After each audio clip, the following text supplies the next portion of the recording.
Assalamualaikum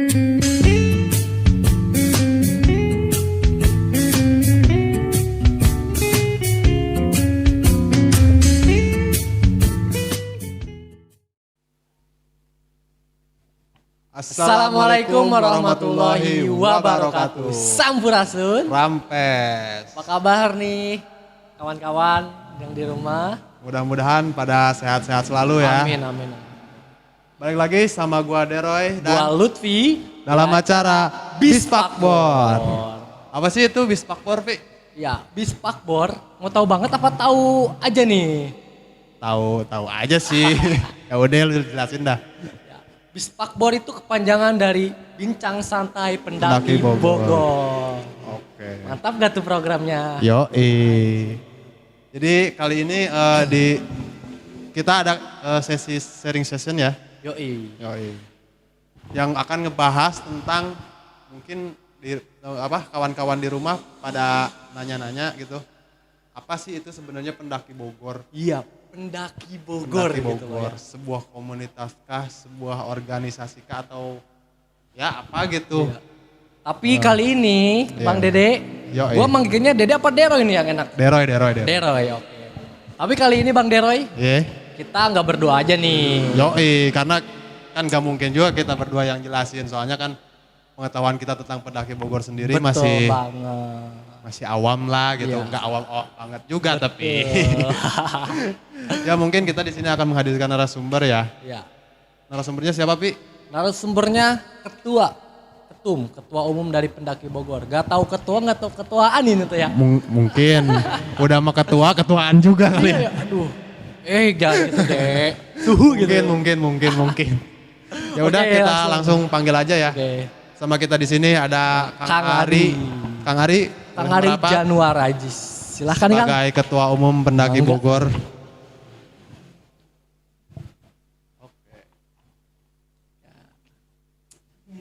Oke, Kang Ari nih Kang. Ari. Assalamualaikum Kang. Assalamualaikum warahmatullahi wabarakatuh. Waalaikumsalam warahmatullahi wabarakatuh. Sehat semuanya? Alhamdulillah, dabang. Jadi yang host siapa nih? Gak tahu ya, harusnya kita dong ya. Ya, mangga saya persilakan. Job kita nanti diambil dia sama dia deh. Aduh. Damang Kang? Alhamdulillah saya Kang atur nuhun ini udah diundang ya. Iya. Diundang ke rumah sendiri. Kapan lagi ya kan? Iya, betul. Kesibukannya apa nih Kang? Untuk saat ini kesibukan masih seperti biasa, masih mondar-mandir nyari sesuap nasi. Sesuap nasi ya. Cuan lah ya buat menyambung hidup. Itu terus kemudian standby tetap di sekretariat Pendaki Bogor, di Kedai Petualang juga bersama di Jabal Organizer juga gitu. Jadi tiap hari aktivitas dari pagi sampai sore nguli cari sesuap nasi. Lalu standby sekitar jam 4 jam 5 untuk di sekretariat Pendaki Bogor sendiri. Itu aktivitasnya Kang. Bisa dijelaskan Kang sekretariatnya Pendaki Bogor itu di mana Kang? Oke. Sekretariat Pendaki Bogor letak tepatnya ada di Jalan Raya Jakarta Bogor kilometer 51. Itu samping PT Astra Otopat Ciluwer Kang. Oke. Jadi ya buat teman-teman yang mau berkunjung atau bersilaturahmi atau mau menanyakan apa gitu tentang Pendaki Bogor bisa langsung merapat ke sini ya Kang, karena Bisa. Kang Ari sendiri standby di sini Kang ya. Ya bisa banget. Apa yang mau ditanyain teman-teman tentang Pendaki Bogor atau tentang edukasi atau sharing materi dan yang lain-lain mangga dipersilahkan. Kita selalu open tiap hari untuk teman-teman yang mau menggali informasi tentang Pendaki Bogor itu sendiri Kang. Jadi langsung ke pertanyaan aja nih Kang ya. Iya langsung ke materi gitu. Mungkin teman-teman di rumah pada nanya Kang, apa sih itu Pendaki Bogor Kang? Sebuah komunitas kah? Sebuah organisasi kah atau apa nih Kang? Bisa dijelaskan Kang lebih terperinci gitu. Oke, Pendaki Bogor ya. Minum dulu biar Santai Kang, santai. Kita di sini enjoy. Sambil minum sambil Rokoknya mana? Nggak disiapin. Oke. Sponsor ya, ini rokoknya. Sedikit mengulas sejarah tentang Pendaki Bogor. Jadi Pendaki Bogor itu apa sih? Gitu. Pendaki Bogor adalah sebuah wadah yang ada di Bogor itu sendiri, Kang. Jadi sebuah wadah di mana untuk para pegiat alam atau para outdoor activity melakukan aktivitasnya. Jadi ada wadahnya yang dinamakan Pendaki Bogor, Kang, gitu. Jadi semua orang Bogor itu boleh mengatakan bahwa dirinya sendiri bagian dari Pendaki Bogor, Kang, gitu. Dan untuk sejarahnya sendiri, Pendaki Bogor ini mulai berdiri di tanggal 6 Oktober 2014, Kang, gitu. 6 Oktober Berarti- 2014. Iya berarti sekarang bulan apa dek? Sekarang bulan November ya? Berarti Bulan kemarin ya? berarti udah berapa? Berapa tahun berarti, Kang? 7 7 tahun, bukan Oke. waktu yang sebentar loh Kang Deray. Ya, jadi kita udah 7 tahun berdiri. Awal mulanya sendiri dimulai dari sosial media sih sebetulnya, Kang. Sosmed ya Kang ya? Dari sosmed, teman-teman rekan-rekan pada bergabung dan mengadakan acara kumpul. Awalnya kumpul, ternyata antusiasnya cukup banyak, cukup di luar ekspektasi mereka.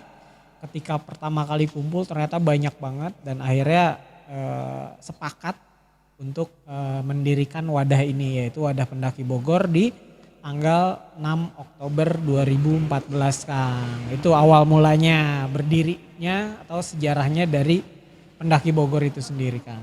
Oke nih Gitu. Kang, ngomong-ngomong tentang Pendaki Bogor nih. Akang sendiri mulai menjabat jadi ketua umum itu tahun berapa sih? Pendaki Bogor sudah mempunyai regenerasi sebanyak 3 kali. 3 kali. Iya, dari awal mula ada Kang Bopak ya sebagai ketua umum yang pertama, terus periode berikutnya adalah Aki Molek gitu, Kang Molkam gitu. Kang Aki Molkam, Molek ya. itu periode yang kedua dan saya sendiri di tahun 2018 saya naik diminta oleh teman-teman dikasih kepercayaan buat menjadi ketua umum Pendaki Bogor dari 2018 sampai saat ini, Kang. Berarti Gitu. udah sekitar 4 tahun ya Kang ya? Tiga tahun. Jangan tahun. korupsi ya. 2 tahun lebih, 2 Iya, tahun iya, lebih iya, nanti betul. baru nanti di Oktober ya. Iya, Di iya, Oktober siap. baru. Kalau nggak lengser, Kang. Mudah-mudahan sih enggak ya. 2 periode. Atau bahkan mungkin bisa Jangan. Ini harus ada regenerasi. Nah, Karena biar benar. gimana pun harus ada regenerasi yang kedepannya bisa berinovasi lagi, lebih memajukan lagi dan terus berkembang Pendaki Bogornya. Gitu, Kang. Kita bahas mengenai ini ya Kang. Kegiatan-kegiatan apa aja sih Kang yang ada di Pendaki Bogor sendiri Kang? Oke. Atau kegiatan atau program lah gitu. Kalau program di Pendaki Bogor cukup banyak ya, Kang. Cuman kalau untuk program utamanya sendiri sebetulnya ada 3 program khusus yang benar-benar Pendaki Bogor harus canangkan. Yang pertama itu adalah program Kopdar Akbar, Kang. Yang kedua adalah program kerjanya yaitu biasanya kita program sosial ya, sosial bersama santunan anak yatim dan yang lain-lain.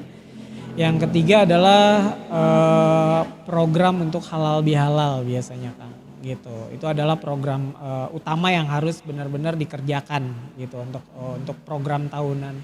Kalau untuk program tambahan sendiri banyak juga nih, Kang. Program tambahannya seperti program intern yang meliputi dengan program beasiswa yang kita lancarkan, program ekspedisi, program turnamen atau silaturahmi dan banyak lagi sih, Kang, gitu. Termasuk dengan program-program dari korwil-korwilnya itu sendiri, Kang, gitu. Banyak juga berarti ya. Sangat banyak, sangat padat gitu. Mengenai Kopdar Akbar nih Kang. Tadi Kang Ari sendiri bicara sedikit tentang Kopdar Akbar tuh. Kopdar Akbar itu agenda apaan sih itu? Apakah agenda 2 tahunan, 1 tahunan, atau bulanan gitu dari pendaki Bogor itu? Ya, kalau untuk Kopdar Akbar sendiri harusnya masuknya di program tahunan ya. Jadi setiap tahun harusnya ada. Dan kalau kita hitung sebetulnya sampai saat ini udah masuk ke Kopdar Akbar ke-6 atau masuk ke 7. Cuman dikarenakan kita terhambat dengan pandemi ya gitu. selama 2 tahun, terus ada juga pernah kelewat juga 1 kali. Jadi Kopdar Akbar yang kita gelar ini baru sampai Kopdar Akbar 4 Kang. Kopdar Akbar 4. 4. Dan insya Allah harusnya kemarin itu kita ngegelar Kopdar Akbar ke-5, tapi karena ada pandemi jadi kita pending Kang. Jadi kita pending, kita akan luncurkan insya Allah kalau kondisinya kondusif dan di normal. 2022 kita akan gelar Kopdar Akbar. 2022. Iya, berarti Kopdar Akbar pendaki acara Bogor. Kopdar Akbar itu kepending sekitar 2 tahun ya Kak ya? 2 tahun. 2 tahun lama juga ya kita. Betul. Jadi udah pada kangen nih, pengen silaturahmi, pengen ketemu gitu. Pengen bernostalgia mungkin ya sama teman-teman gitu. Betul. Jadi saudara-saudara gitu ya. Kopdar Akbar kita ke pending 2 tahun karena emang ada sesuatu hal yang menyangkut dengan pandemi. Dikarenakan kita tidak boleh menggelar event dalam skala masa yang cukup besar atau akan adanya timbul kerumunan. Jadi untuk sampai saat ini belum kita gelar dan akan kita gelar insya Allah kalau kondusif di tahun 2022. Untuk agenda Kopdar Akbar sendiri di dalamnya itu sendiri ada banyak acara nih Kang gitu. Karena ini kan adalah pamungkas ya, program kerja pamungkas itu yang sering banget ditunggu-tunggu oleh warga pendaki termasuk Bogor saya itu sendiri. Gitu. Termasuk saya. Jadi di dalamnya nanti biasanya kita akan mendatangkan banyak pemateri edukasi tentang ada edukasinya juga Kang. tentang semua pendakian, sharing session tentang pengalaman. Bahkan kita ada acara hiburannya juga ada, tetap musik-musik akustik biasanya. Dan paling puncaknya biasanya adalah acara silaturahmi, malam keakraban serta pergantian, biasanya ada pergantian periode kepengurusan Kak. Oh, gitu. jadi pergantian kepengurusan itu diadakan pas di Kopdar itu ya Kang? Betul sekali. Oke, jadi oke. ada kita juga di sana sambil melakukan kegiatan mubes Kang, musyawarah bersama, karena kebetulan momennya di acara itu biasanya emang semua anggota-anggota dari pendaki Bogor lebih dari 50% lah ya, kurang lebih dari ya bisa sampai 1.000 lah kurang lebih itu mereka hadir gitu Kang. Iya, masa yang banyak ya. Sangat besar gitu ya. Ya, banyak. Alhamdulillah sampai Kopdar Akbar ke-4 ini cukup antusias Kang. Cukup ditunggu oleh teman-teman dari anggota-anggota pendaki Bogor tersebut. Oke, buat teman-teman yang sering nanyain tuh kapan ada silaturahmi, kapan ada acara kegiatan pendaki Bogor. Nah, pantengin aja Instagramnya ya pendaki Bogor karena di sana mungkin akan diinfokan ya Kang ya mengenai acara. Nah, terus Kang gini Kang, tadi saya dengar dari Akang sendiri ada program beasiswa Kang. Nah, untuk kalau saya pengen dapat beasiswa itu gimana Kang caranya Kang? Jadi gini, kalau untuk beberapa program di pendaki Bogor ini ada jenjang sih, sebelumnya kita terangkan dulu tentang jenjang keanggotaannya itu sendiri. Sebetulnya ada 3 Kang. Ada anggota simpatisan, ada anggota motorik dan ada anggota dewan kehormatan. Nah, untuk fasilitas-fasilitas yang kita suguhkan di berbagai macam program seperti halnya program ekspedisi, terus program beasiswa dan yang lain-lain itu dikhususkan kepada anggota-anggota yang sudah merapat menjadi anggota motorik Kang gitu. Kalau untuk beasiswa sendiri ya kita banyak program di mana ketika teman-teman sendiri ingin melakukan sebuah pendidikan atau diklasar di organisasi-organisasi tertentu, kita akan biayai, kita akan berangkatkan secara gratis dengan beasiswa itu sendiri. Oke, ngomong-ngomong tentang anggota simpatisan nih Kang nih. Saya pengen tahu dong nih, anggota simpatisan dari pendaki Bogor itu berapa sih? Menurut database, mungkin Akang pegang database. Ya, jadi kalau untuk anggota kita harus data database yang tersimpan di pusat sendiri. Untuk anggota simpatisan sendiri sampai saat ini lebih dari 90.000 orang kan. Wow, 90.000 loh. Itu kalau dijajarin satu-satu kan udah kayak semut itu berantakan itu. Semut mah kalah kecil kan. Iya, ini orang loh. Ini orang. Iya. Iya. Stadion Gelora Bung Karno mungkin tuh kapasitas berapa sih Gelora Bung Karno? Jadi untuk 90 orang ini masuk di anggota simpatisan. 90.000 orang ini adalah masuk di anggota simpatisan. Itu dari semua pelosok yang ada di Bogor Kang. Jadi seluruh Bogor, bahkan Bogor dan sekitarnya gitu. Dari luar Bogor pun ada beberapa gitu kan. Dan untuk anggota motoriknya secara database ini sudah masuk di hampir di 1.000 orang anggota 1.000 orang. untuk motoriknya. Betul. Dan Luar untuk biasa. untuk Dewan Kehormatan sendiri kurang lebih ada sekitar 300 orang. 300 orang Dewan Kehormatan di Pendaki Bogor. Itu kurang lebih untuk jumlahnya. Oke nih Gitu. Kang. Kan tadi ada anggota simpatisan, motorik sama Dewan Kehormatan. Apa sih perbedaannya gitu? Ketika kita anggota simpatisan pengen jadi anggota motorik itu gimana sih caranya? Oke, perbedaannya itu sangat lumayan signifikan ya. Yang pertama adalah dari sisi atribut. Untuk anggota simpatisan mereka hanya baru bisa memiliki merchandise saja. Merchandise yang berbentuk kayak misalnya topi pendaki Bogor atau kaos dari pendaki Bogor atau gantungan kunci dari pendaki Bogor. Itu yang bersifat dengan merchandise Kang. Itu. Boleh, umum itu bisa. Semua orang Bogor pun boleh memiliki hal itu. Di luar Bogor juga ya mungkin ya? Betul, sangat betul sekali. Nah ini perbedaannya ketika anggota di motorik, mereka sudah mulai dibatasi atau mempunyai atribut yang khusus Kang gitu. Atribut yang khusus diantaranya adalah PDH. Seperti PDH yang kita pakai ini adalah bagian dari atribut motorik gitu. Ada lagi nanti Dapat dari mana tuh? ada lagi nanti atribut yang berupa kartu tanda anggota gitu, di mana fasilitas kartu tanda anggota sendiri mempunyai kegunaan seperti halnya bisa mendapatkan diskon-diskon ketika kita shopping nih Kang, kita belanja di outlet-outlet tertentu gitu yang ada di yang udah kerjasama dengan Pendaki Bogor sendiri. Ada beberapa outlet dari outdoor equipment yang memberikan fasilitasnya dan bekerja sama kita sebagai Pendaki Bogor dan mendapatkan fasilitas diskon ketika belanja cukup dengan memperlihatkan kartu tanda anggota dari Pendaki Bogor itu sendiri. Oke. Lumayan banget. Lumayan banget gitu dan Lumayan ngirit di masa ini gitu ya. Iya, Dimana betul ekonomi sekali. yang cukup, ya kalau sekarang sih udah normal mungkin ya, kemarin-kemarin tuh. Sangat membantu sekali kali ya. Kita pengen punya alat-alat buat kegiatan di luar ruangan gitu ya. Di outdoor. Kita udah ada kerjasama dengan outdoor equipment itu ya. Ya, dan untuk program mulai dari motorik ya.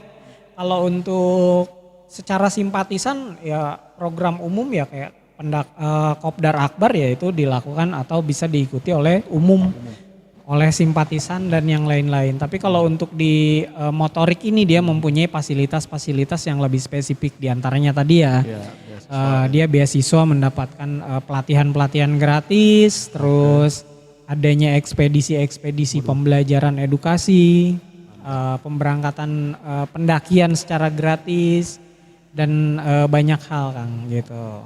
Itu untuk di motorik. Sedangkan untuk di Dewan Kehormatan itu adalah anggota-anggota yang sudah minimal lebih dari 3 tahun.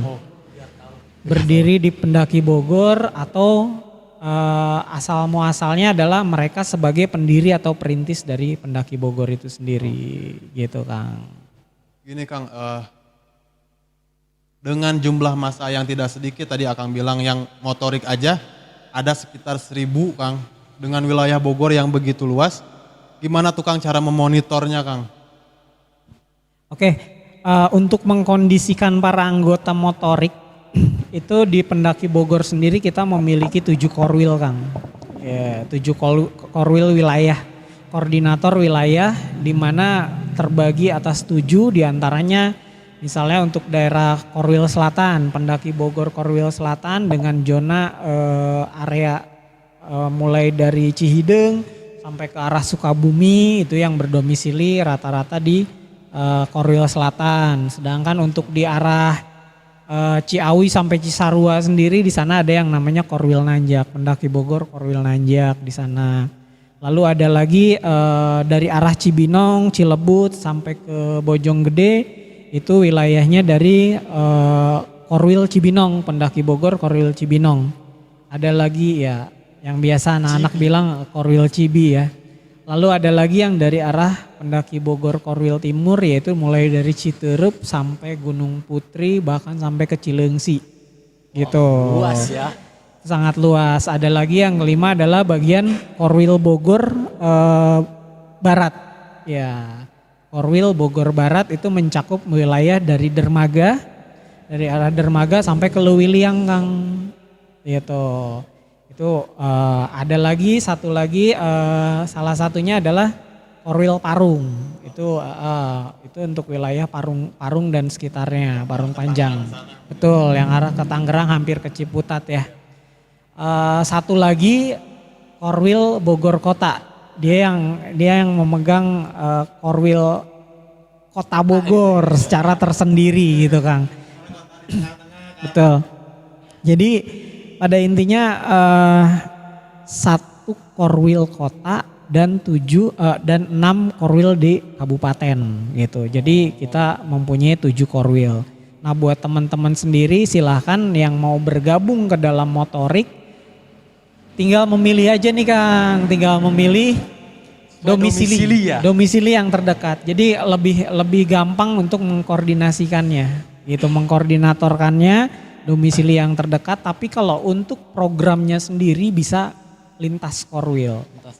Jadi hanya sebagai database aja di korwil tertentu sesuai dengan domisili. Selanjutnya jika ada kegiatan di korwil lain atau program di korwil lain itu dia bisa melakukan lintas korwil. Untuk kemungkinan ya Kang ya. Betul. Untuk bergabung dengan korwil-korwil yang lain Kang. Nah teman-teman tuh, jadi Pendaki Bogor itu terbagi menjadi 7 korwil yang bisa memudahkan teman-teman juga ya sesuai domisilinya ya. Jadi nggak terlalu jauh lah, misalkan mau silaturahmi kecil gitu, nggak terlalu jauh gitu. Yo Ibor. Nah, saya kan tadi Kang Ari sendiri ada pembahasan tentang pendakian 10 atap Jawa nih. Sedangkan di Pulau Jawa itu kan ada beberapa provinsi seperti Jawa Barat, DKI Jakarta. Tapi DKI Jakarta gue naik gunung apa ya? Gunung Sahari mungkin. Gunung Sahari. Iya mungkin. Jadi kan ada beberapa provinsi lah di Pulau Jawa, termasuk Jawa Barat, DKI Jakarta, Banten, terus Jawa Tengah, Jawa Timur, sama Yogyakarta. Itu dari sekian banyak provinsi itu, gunung mana aja sih yang dituju?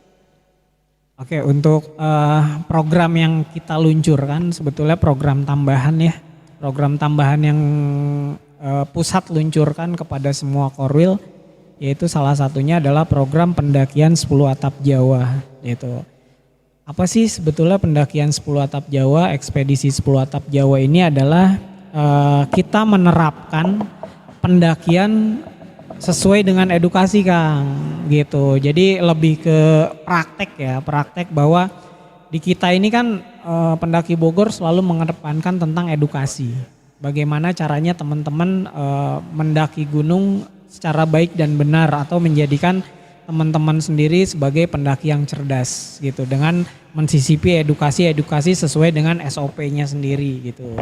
Nah, di sini ekspedisi 10 atap Jawa ini adalah praktek atau menerapkan edukasi tentang manajemen perjalanan yang baik dan benar gitu. Jadi ekspedisi kita 10 Atap Jawa ini menyusupkan materi atau pelajaran manajemen perjalanan yang baik dan benar. Bagaimana caranya kita melakukan pendakian sesuai dengan SOP yang berlaku, Kang gitu. Kalau untuk wilayahnya sendiri 10 Atap Jawa sesuai dengan judulnya sendiri, kita membagi 3 wilayah yaitu Jawa Timur, Jawa Tengah dan Jawa Barat. Di mana untuk Jawa Timur ini ada 3 gunung, di antaranya adalah Raung, Argopuro, satu lagi adalah Semeru, itu kan. Untuk Jawa Tengahnya sendiri yang kita lakukan adalah kemarin di Lawu, di Sumbing, sama satu lagi Slamet ya kalau nggak salah.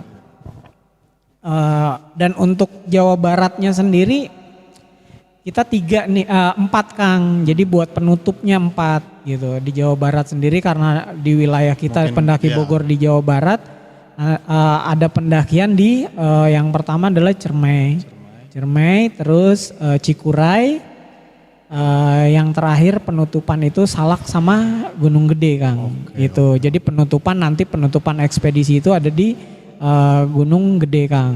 Kita sama-sama nanti untuk menyambut para tim ekspedisi menyelesaikan ekspedisi yang menerapkan manajemen perjalanan ini Kang. Gitu. Berarti ini belum rampung ya Kang program ini ya? Ya harusnya sih sudah rampung karena emang dihajar pandemi. Oke. Dihajar pandemi kita tinggal menyisakan 3 gunung lagi Kang. Masih ada 3 gunung ya, insya Allah sekarang sudah longgar karena sudah dipersiapkan para tim ekspedisi untuk menyelesaikan 3 gunung ini dari berbagai macam core wheel. Jadi ke 10 gunung ini mereka ditugaskan para ekspeditor dari core wheel-nya masing-masing Kang gitu. Ada tugasnya tuh. Jadi setiap core wheel itu beda-beda gunung ya Kang ya? Iya betul sekali. Nah maksud dari tujuan dari 10 Atap Jawa itu apa sih Kang? Apakah buat nantinya dibuat buku atau film dokumenter atau apa sih itu? Ya, jadi gini, kalau untuk tujuan akhirnya yang pertama adalah satu tadi edukasi yaitu menerapkan manajemen perjalanan, bagaimana caranya kita melakukan satu buah pendakian, itu yang pertama. Yang kedua kita membuat buku biografi ekspedisi 10 Atap Jawa ini Kang, gitu kan. Di mana buku biografinya ini sendiri akan menjadi referensi di kemudian hari. Nah, jadi kita menyiapkan para tim ekspeditor yang akan membuat satu buah kronologi secara real. Jadi gini, banyak sekali sebetulnya referensi-referensi yang kita dapatkan di berbagai hal gitu. Sama seperti misalnya dari internet kita browsing gitu kan, itu banyak sekali referensi, atau dari teman-teman kita sendiri kita bertanya referensi tentang pendakian ke gunung tersebut gitu.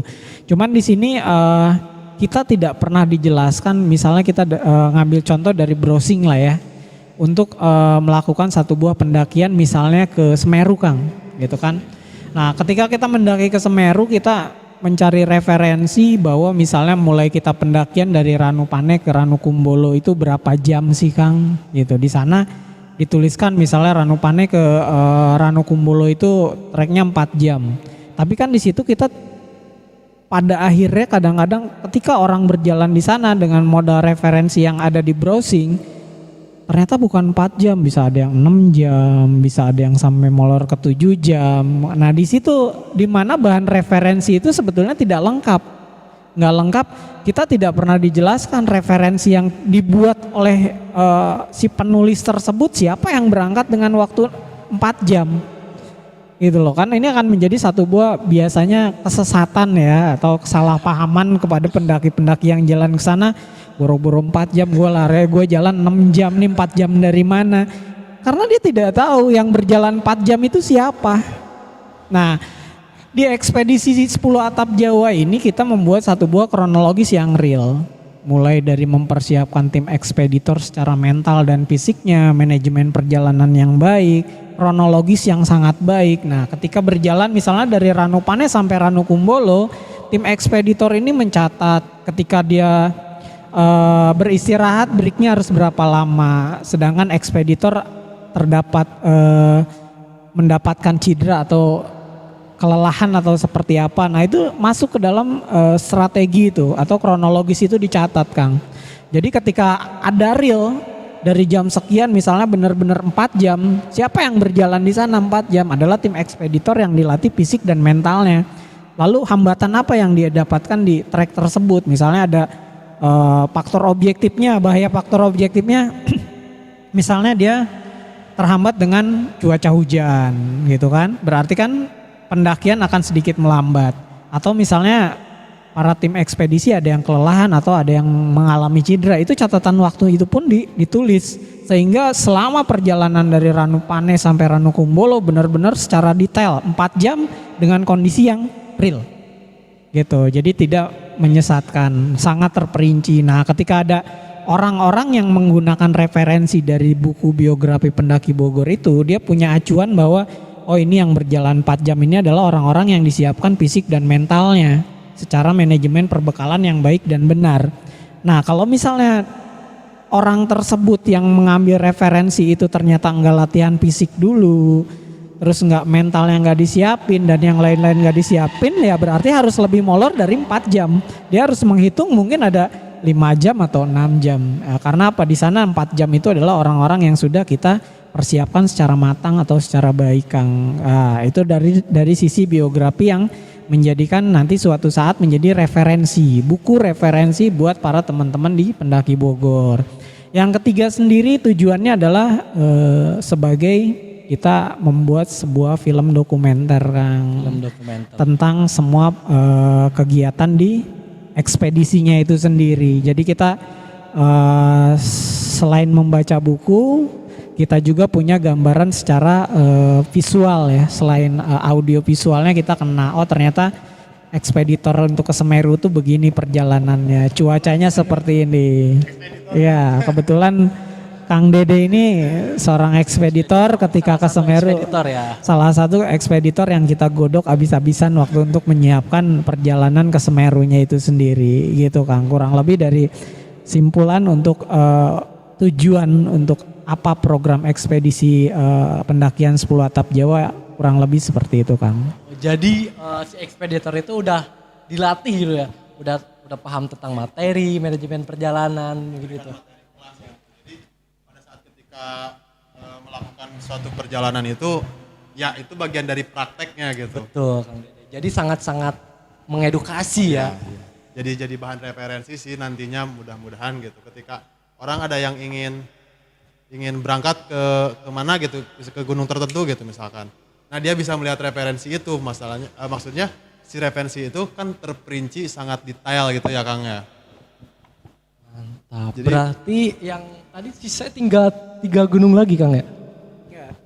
Ya, kebetulan tinggal menyisakan 3 gunung lagi. 3 gunung lagi. Yang pertama adalah untuk Jawa Timur 1 Argopuro.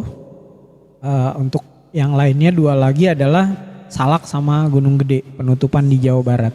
Itu aja. Mudah-mudahan bisa kelar rampung di tahun 2022. Nanti kita akan presentasikan nih Kang. Gitu, para tim ekspeditor ini nanti akan mempresentasikan perjalanan mereka di Kopdar Akbar nanti. Kopdar Akbar Salah satunya adalah acara Kopdar Akbar adalah membedah tuntas tentang ekspedisi 10 atap Jawa. Wow. Berarti itu acara sangat ditunggu Kang Dero ya. Iya. Jadi euforianya itu sangat kental gitu. Nungguin ya. Nungguin gua. Anjir gua udah gak sabar banget gitu loh. Udah kangen. Presentasinya. Oke Kang, balik lagi nih. Kan tadi itu 10 atap Jawa ya. Sementara di pendaki Bogor sendiri itu ada 7 korwil. Nah 3 gunung lagi yang berangkat apakah gabungan atau apakah satu korwil itu double gunung atau peserta umum nih? Betul. Kalau 3 gunung itu yang pertama adalah pembukaan dulu. Pembukaan buat ekspedisi kita dari para kepengurusan pusat. Dari kepengurusan pusat sendiri yang mewakili untuk pendakian ke Raung Kang. Pembukaannya dulu di Raung. Alhamdulillah semuanya berjalan lancar, sukses. Dan yang 2 lagi adalah Salak dan Gede. Kalau untuk Salak dan Gede ini gabungan Kang. Jadi untuk pendakian sendiri ke Salak itu dari 7 korwil. 7 diwakili. korwil? Jadi pendakiannya 7 korwil ke Salak. 7 korwilnya juga ke Gede. Jadi komplit tuh Kang. Semua korwil untuk Salak dan Gede hadir Kang. Oh jadi satu korwil itu dia mengirimkan satu kandidat gitu? Satu Satu ekspeditor. Betul. Satu ekspeditor untuk Salak dan Gede. Gede. Jadi jumlah ekspeditornya nanti ke Salak 7, ke Gede 7. Oh jadi kalau gitu berarti satu korwil itu 2 dong ya Kang ya? Ke Iya. Gede sama ke Salak. Ke Gede dan ke Salak gitu. Jadi ada selain tadi yang perwakilan untuk Jawa Tengah, Jawa Timur, Korwil juga diminta untuk ekspedisi penutupan nanti ke Salak, ke Gede masih ada 2 ekspeditor perwakilan. 2 ekspeditor lagi. Gitu. Yo buat kalian anggota motorik ya. Ini khusus anggota motorik. Udah Kang, ada ya? Kang. Udah ada? Udah ada. Aduh gua ketinggalan info lagi gua. Untuk ekspeditor semua udah lengkap. Anjir gue pengen gitu ngerasain naik gunung tapi gratis gitu. Bukan masalah gratisnya sih, tapi lebih kayak Ilmunya itu. yang penting. Aduh itu penting banget tuh. Kayak kita dikasih ilmu, nah kita terapin gitu pada saat kita berangkat itu kita terapin ilmu yang udah dikasih itu gitu. Nah jadi bekal pengalaman buat kita juga ya. Betul, jadi sebetulnya kalau untuk ekspedisi 10 atap Jawa ini adalah program dari pusat ya Kang untuk menerapkan edukasinya itu sendiri. Sedangkan dari buat anggota motorik itu sebetulnya dia kan punya program beasiswa termasuk dengan pendakian gratis. Yang gratis. Betul, jadi teman-teman dari Korwil Motorik dari manapun itu ketika mereka ingin naik gunung dengan menerapkan satu buah edukasi di dalam pendakiannya itu sendiri, itu akan dapatkan beasiswa Kang. Oh. Iya, harus menyisipkan apa tujuannya. Nah itu yang akan kita, jadi nggak usah khawatir tentang pengen naik gunung gratis. Sebetulnya naik gunung itu harusnya gratis Kang.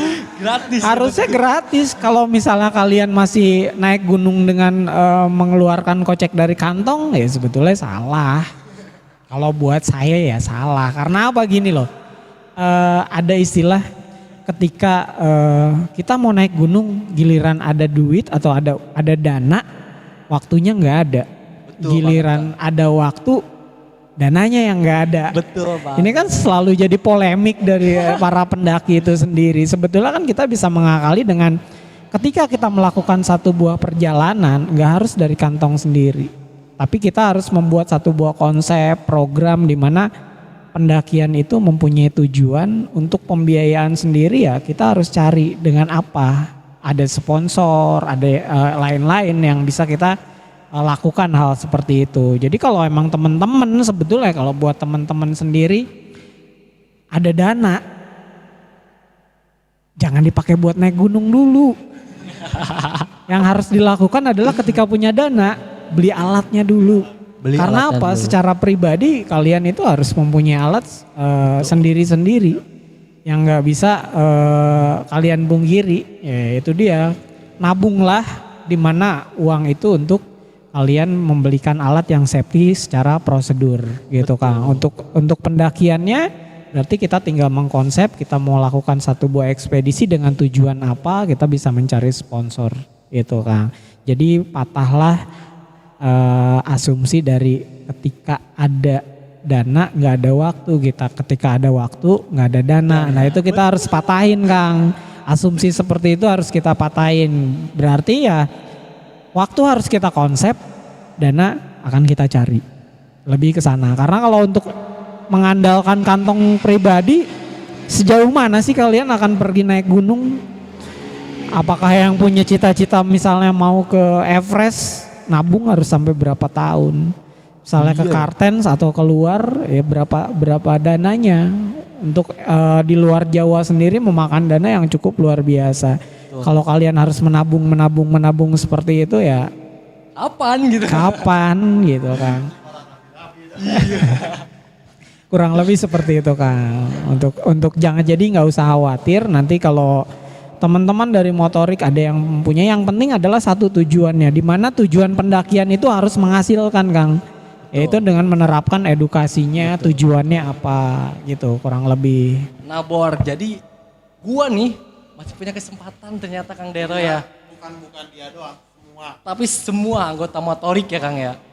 Walaupun simpatisan, tapi tetap harus jadi motorik dulu. Nah, mungkin banyak juga ya Kang yang nanya, gimana sih Kang caranya Kang biar dari anggota simpatisan nih pengen naik jadi anggota motorik gitu. Susur bawah tanah. Biar dapat beasiswa itu loh. Iya. Jadi aturan dari simpatisan untuk naik ke anggota motorik adalah yang harus dilakukan yang pertama yaitu dia bergabung ke korwil terdekat atau domisili yang terdekat ya? sesuai dengan domisili. Itu ketika mereka sudah bergabung, nah ini nanti akan ada tugas dari kepengurusan korwil memantau Kang gitu.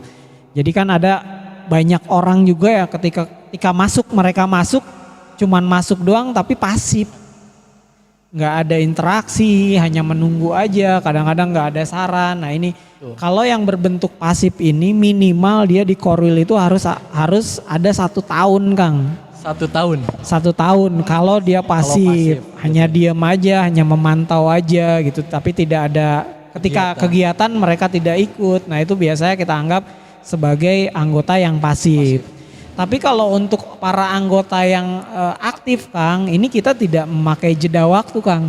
Dia dalam waktu 2 minggu atau 1 bulan bisa direkomendasikan oleh para pengurus korwil untuk jadi motorik. Gitu, jadi kalau emang benar-benar dia ingin fokus atau ingin lebih tahu tentang pendaki Bogor, dia cukup dengan masuk ke korwil lalu aktif. Di korwil ini ada kegiatan apa dia ikut. Dia melakukan atau sumbangsi tentang saran, ide buat di korwil itu sendiri. Kalau misalnya dari kepengurusan korwil ternyata oh nih si A aktif nih. Walaupun dari 2 minggu si pengurus korwilnya sendiri bisa langsung merekomendasikan ke pusat bahwa si nama dengan atas nama A dia direkomendasikan untuk menjadi anggota motorik. Nanti akan kita proses dengan pembuatan KTA-nya sendiri gitu. Kalau untuk lanjut ke anggota motorik ya dengan KTA sendiri, memiliki KTA kita tidak ada biaya ya Kang ya, kita melakukannya secara gratis, KTA-nya gratis, cuman di sana ada 2 KTA sih Kang sebetulnya. KTA apa aja tuh Kang? Yang pertama adalah KTA berbasis e-money ya. E-money. Jadi bisa kita pergunakan untuk segala macam transaksi jual pembelian atau transaksi buat akomodasi transport ya berbentuk e-money itu. Berarti gitu. bisa naik bis kita dong ya, pakai e-money. Ya betul. Nanti di sana kalau untuk e-money sendiri ada biayanya. Ada biayanya pembuatan dari KTA e-money. Tapi kalau untuk KTA yang biasa seperti halnya KTP itu dibagikan secara gratis Kang gitu. Asal jadi anggota motorik. Nah, kalau KTA e-money itu kan dia kena biaya nih Kang. Misalnya bayar sekian nih. Dari bayar sekian itu dia udah dapat saldo belum sih dari kartu itu? Enggak, kita mengeluarkan e-money yang saldo kosong Kang Saldo gitu. kosong. Jadi silahkan nanti top up-nya bisa di merchant yang sudah ditentukan biasanya seperti itu. Gua kira langsung ada saldonya kan enak gitu ya. Boleh tinggal ngelebihin aja Kang. Boleh. Ada gitu gua 2.000 gua. Bisa gak? Jadi yang biasa kita luncurkan ada dengan saldo kosong. Tapi ada juga beberapa orang Kang yang sekalian ada saldonya dong. Akan kita garap juga hal itu. Gitu. Kang sekalian ada saldonya 1 juta tapi bayarnya 500.000 ya. Gimana Kang? Mangga protes sama merchant terdekat aja. Gitu, jadi ada dua Kang. Cuman kalau untuk yang reguler yang gratisan ini biasanya kita emang tunda Kang. Tunda tuh dalam arti kata lebih ke yang setelah dikumpulkan banyak baru kita cetak dan pembagiannya itu secara gratis. Tapi kalau untuk e-money bisa kita cetak pada saat waktu itu. Jadi tergantung dari kemauan para anggotanya sendiri. Kalau mereka bilang saya butuh KTA cepat dapat berarti mereka harus cetak dengan e-money. Tapi kalau misalnya reguler kita harus mengumpulkan dari berbagai macam korwil yang mau naik di motorik ada jumlah berapa nanti kita cetak secara massal. Gitu. Boleh bongkar harga gak sih? Kenapa? Boleh bongkar harga gak sih?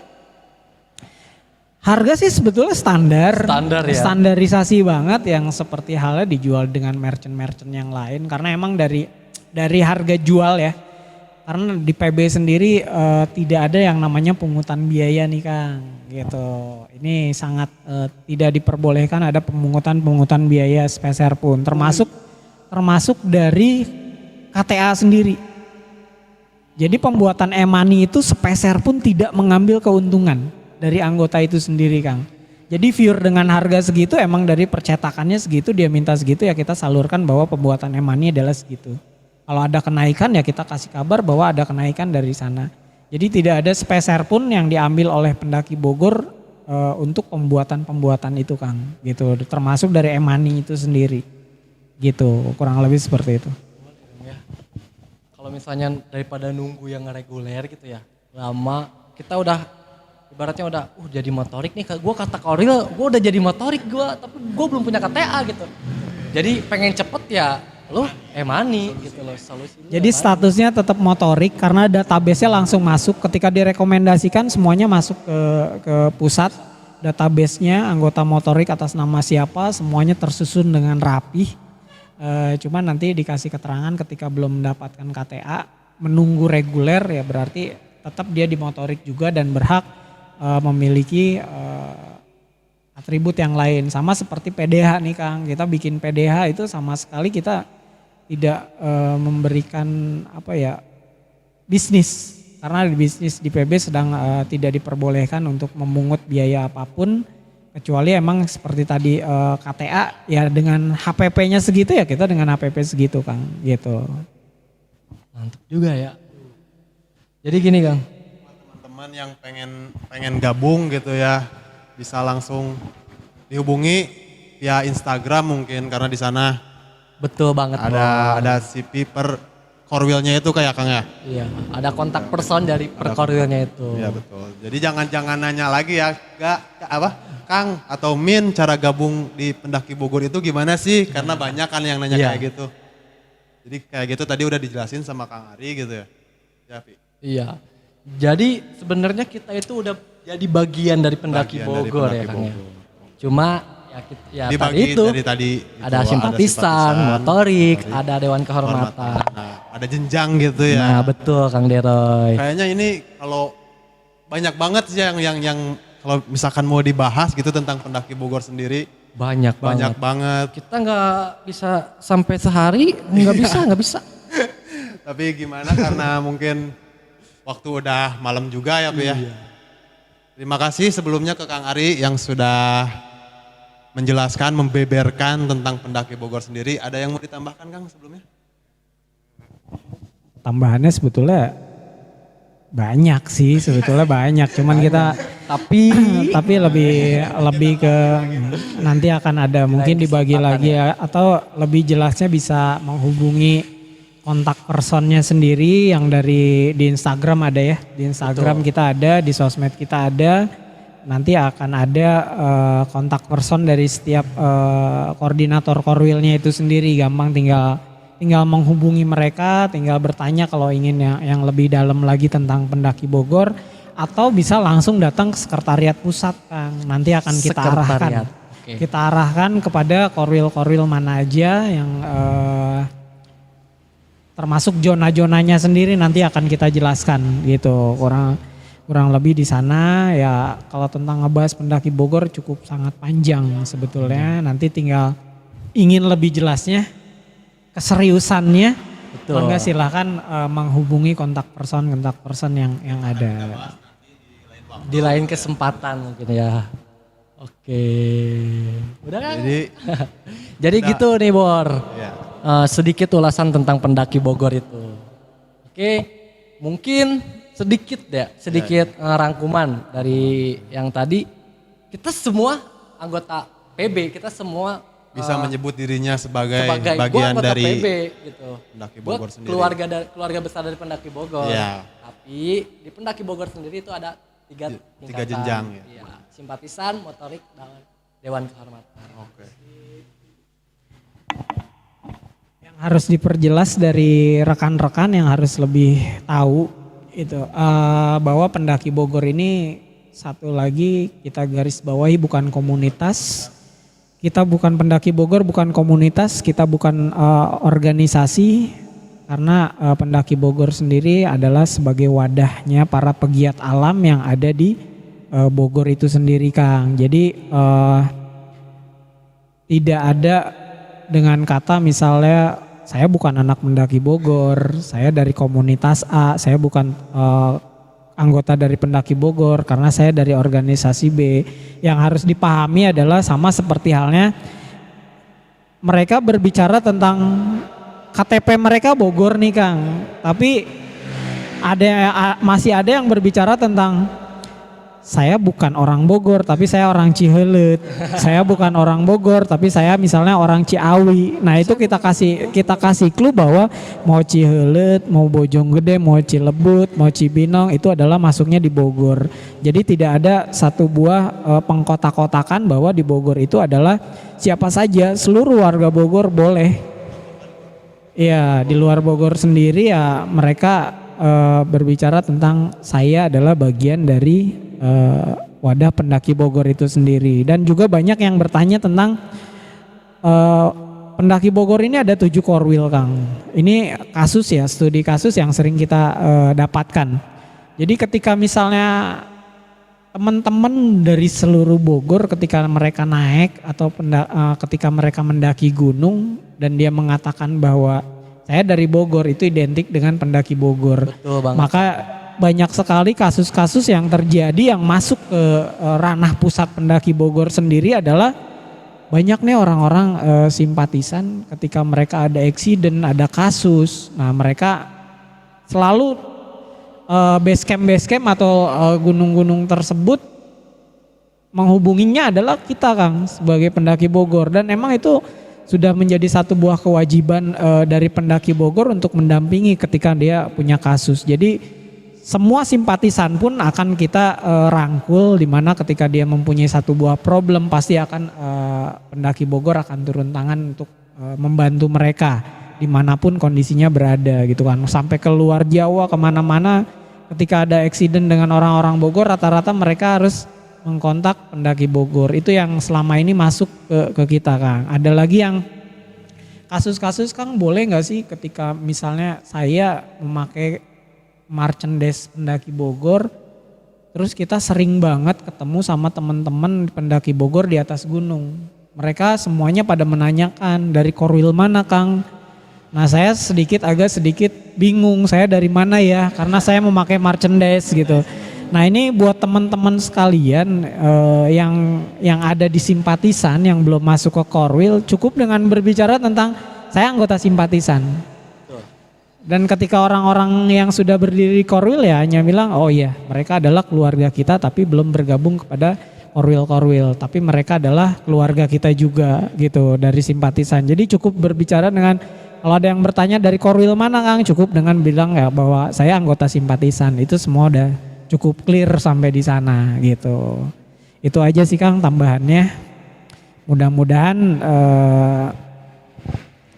program-program kita tetap berjalan, teman-teman yang mau bergabung ke pendaki Bogor juga kita welcome. Jangan sampai ada gimana sih caranya Kang bergabung dan ABCD. Ini sangat banyak banget ya di media sosial kita mempertanyakan hal-hal seperti itu. Jadi semua orang yang ada di Bogor boleh mengatakan bahwa dirinya sendiri adalah bagian dari pendaki Bogor. Ini mau berbentuk komunitas atau berbentuk individu Kang. Gitu. Jadi di Bogor sendiri banyak teman-teman komunitas yang bergabung secara komunitas atau secara individu. Jadi kita bebas semuanya. Intinya adalah sebagai wadah para pegiat alam kita hanya memfasilitasi ketika mereka membutuhkan edukasi maka kita harus wajib memberikan edukasi buat mereka. Lebih ke yang bagaimana caranya edukasi-edukasi ini mereka dapatkan dan dapat meminimalisasi bahaya-bahaya faktor yang kita dapatkan di kegiatan outdoor activity-nya itu sendiri Kang. Itu kurang lebih seperti itu Kang. Oke Kang, terima kasih atas penjelasannya ya. Terima kasih banyak atas waktunya, atas penjelasannya. Jadi banyak informasi juga ya. Benar.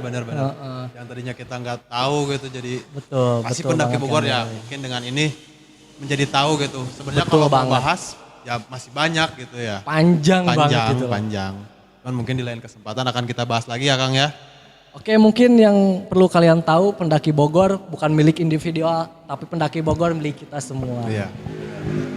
Jadi buat teman-teman yang menyaksikan program ini, jangan lupa like, komen jika emang ada yang ingin ditanyakan, dan jangan lupa subscribe.